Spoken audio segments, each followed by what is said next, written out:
बच्चों। आज हम मैथ में एक अच्छा सा कंसेप्ट पढ़ेंगे, स्थानीय मान और अंकित मान। क्या पढ़ेंगे? स्थानीय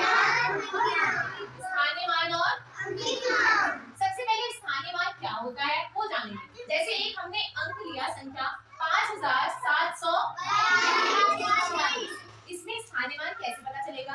तो स्थानीय मतलब होती है जगह। क्या होती है बच्चों? जैसे आप अपनी जब नानी के घर जाते हो तो आपका रिश्ता बदल जाता है ना नानी के साथ, लेकिन आपकी शक्ल तो वही रहती है। तो स्थानीय मान मतलब होता है स्थान बदलने के साथ साथ इन संख्याओं की जो वैल्यू होती है वो भी बदल जाती है। जैसे 6 जो है वो कौन सी कुर्सी पे बैठा है? इकाई की कुर्सी पे बैठा है, और इकाई है मतलब अकेला है, यानी यहाँ इसकी वैल्यू कितनी हुई? फिर इसके बाद 4 जो है वो कौन सी कुर्सी पे बैठा है? तो 4 की वैल्यू कितनी हुई? 40। Very good. क्यों 40 हुई? क्योंकि 4 गुना में 10 क्या बन गया? ये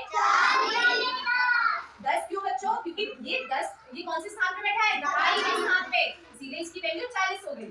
अब जो 7 है वो कौन सी जगह पे बैठा है? इसलिए इसकी वैल्यू कितनी हो गई बच्चों?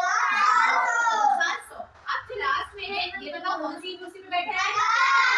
वेरी गुड, 1000, यानी इसकी वैल्यू कितनी हो गई? Place value 5000। तो सभी बच्चों को समझ में आया कि स्थानीय मान क्या होता है? स्थान बदलने के साथ साथ संख्याओं की जो वैल्यू है वो भी बदल जाती है, वो स्थानीय मान।